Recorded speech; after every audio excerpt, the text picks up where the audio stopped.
Winning the Fred Mitchell Award is really such an honor. I mean, it's something that I set my goals to be at the beginning of my time at Assumption, and being a finalist in 2015, it was something that really motivated me to work harder and have more success with our team. And it means everything. Like I said, it's something that's truly such an honor, and to hear it from Mr. Mitchell himself, it's something that I'll never forget. Hold up. I said, what? Go back and watch how many times I stuttered and didn't know what to say. Pretty sure they had to even edit one of my sentences together. So I'm not going to bore you by going into detail of how I came from a small Division II school and ended up playing on one of the biggest stages in college football. I will take you on a journey and look at some of my best and worst quotes from my interviews in 2018. We talk about first game jitters. How about this young man, Cole Tracy, the new field goal kicker for LSU. Kicked the last 3 seasons at Division II Assumption College in Worcester, Massachusetts, in a home stadium of 1,200 people. Cool as a cucumber. Drives it right down the middle. I don't know. Biggest stadium, probably Shepherd University in the playoffs about 2 years ago. Bigger size. Not this size. No, of course. So when you walk. So here's Cole Tracy. From kicking into Forest to kicking into luxury suites. This is his longest attempt. It'll be a 54-yarder. Low-line drive, and it's his night. The other kickers, they joke with me saying that I don't show enough emotion. And after we were looking back at the videos, they're like, all right, that's the emotion that we're looking for. It's his night. Raised the crossbar and went through. I'd say signing this guy as a graduate transfer, pretty good decision by Ed Orgeron. They were thrilled to get him. He and Burrow, both graduate transfers, difference makers tonight. Cole, as much confidence as you came in with, could you ever imagine that you'd be tying a school record on night 1 in Cowboy Stadium? Do you notice this face? Unfortunately, I do it a lot, especially in my first interview playing for the LSU Tigers.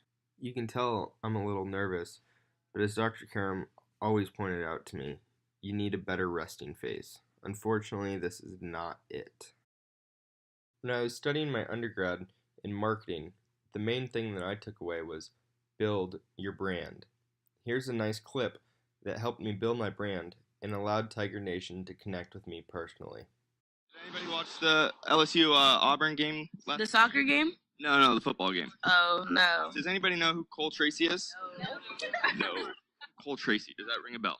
No, it doesn't. What about the kick? Did you think he was going to make it? Oh, no doubt. Yeah? No doubt. I'm just saying, I hope he doesn't miss it.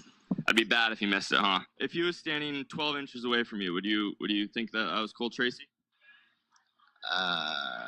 Nah. Does that name ring a bell? No. Did you think he was going to make it? Oh, yeah. No. I would love to meet him just to get to know him. Yeah, well, Cole Tracy, nice to meet you. Nice to meet you. When Cole Tracy went for the field goal to beat Auburn. Man, I wasn't watching you. I had my head right in my hands. So the name Cole Tracy doesn't ring a bell? Not one. No. All right, well, nice to meet you. I'm Cole Tracy. Oh, shut up. It's common for an athlete to get a question that, in their eyes, is pretty obvious, but for whatever reason that reporter just wants to ask. Here's a great example of a question that, to me, was pretty obvious, minutes after I just hit the game-winning field goal at Jordan-Hare Stadium in Auburn, Alabama. Here's another question from the same reporter later in that interview. Again, somewhat obvious. You've obviously never quieted a crowd that big.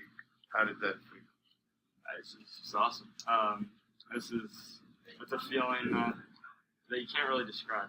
I mean, I'm glad that I got a good hit on it, and I just started running. I was once told to make every reporter feel like their question is the best question ever.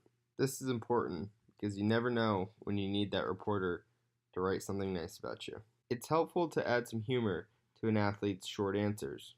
This can lighten the mood in the interview room.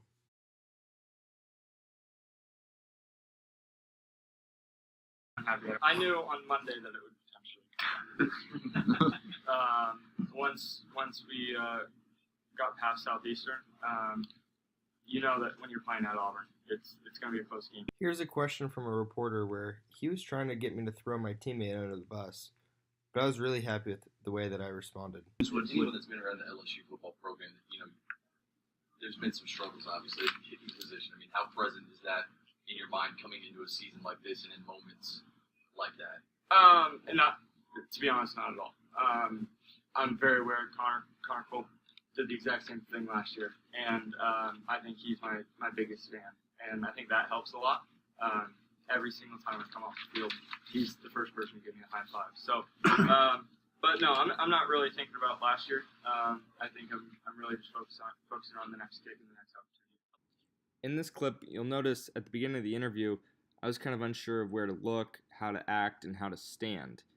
Kind of made it look awkward. Joining me is Tiger kicker Cole Tracy. 5 field goals today, and I mean, you've been a busy man this year. Luckily, I was able to gain my composure and gather some confidence for the interview. Yeah, it's been a lot of fun and just trying to help my team win as many games as possible. A trick that I really learned is if you keep your body facing the camera, but your head and your attention facing the interviewer, it allows you to open up your conversation. Have you been able to, I know you're in the middle of the season, so it's hard to take a look back, but it's a storybook what's going on right now. With you, with the first game, all the big kicks and a 50-plus yarder and the game winner against Auburn, it just hasn't slowed down. Yeah, this is kind of what I wanted. I never thought that it would play out like this, but every game I've been trying to kind of pinch myself. I was literally pinching myself before this game, just thinking, wow, you are about to play Auburn. Or I'm sorry, Georgia. I did the same thing when I played Auburn. But this is a really awkward point in the interview. I messed up and said the wrong team. But just trying to take it all in and soaking up every minute that I can. It's great that I was able to catch myself and continue with the interview without making it too weird.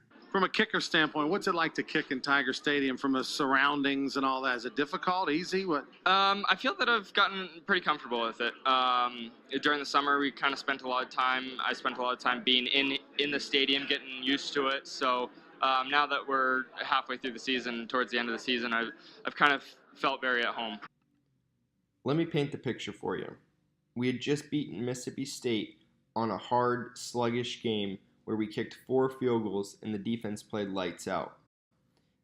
Devin White got called on a very controversial targeting call, which this reporter asked about. How do you think you guys will deal with kind of the downer of losing Devin for a half? I just kick footballs. I don't really worry about any of that. He asked me, the kicker, as if Devin White has anything to do with my job. That's not my job to even think about. So I just got to go out there and perform and do my own job. Here's an interview that I did a little bit later on in the season. Take a look at my confidence level compared to the Miami interview at the beginning. For kickers in general, how much can missing mess with you mentally and kind of not even just game by game, but over the course of the entire season?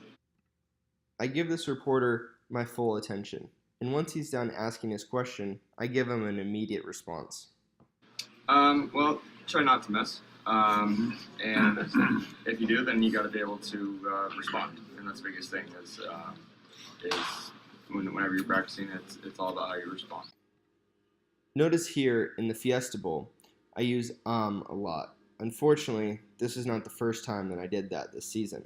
It's something I really, really want to work on. Are you aware of all these 2 records coming into the game? And did you think you had a chance? 4 field goals is a lot. Didn't you get a chance to win? Yeah. To be honest, I won't lie to you. I was aware of it. Just being a kicker, it's kind of one thing that you follow. But to be honest, I didn't think that it would happen. I'm very fortunate and happy that it did. But coming into the game, my mindset was you gotta win the game, however you do it. I'm just so thrilled. This is a great team win and an excellent Fiesta Bowl victory. After the Fiesta Bowl, I was extremely happy. This reporter asked me a question that I wanted to answer, and I gave him a great response. What was your first field goal you ever made in college? First one? Yeah. I missed my first one. Yeah. Coach McGonigal up in New England would be laughing once he sees this. But yeah, it was a 33-yarder on the right hash, pushed it right, and then my next field goal was a short one at LIU post, and I ended up going 6 for 6 that game. So yeah, that's. After that miss, could you ever imagine being here as the? No, I remember running off the field and he was just dogging me out, just absolutely screaming at me. And I kind of put on a smile and was like, my first field goal. It's going to be okay. But, I mean, this has been an excellent journey, and I'm very, very fortunate to be here.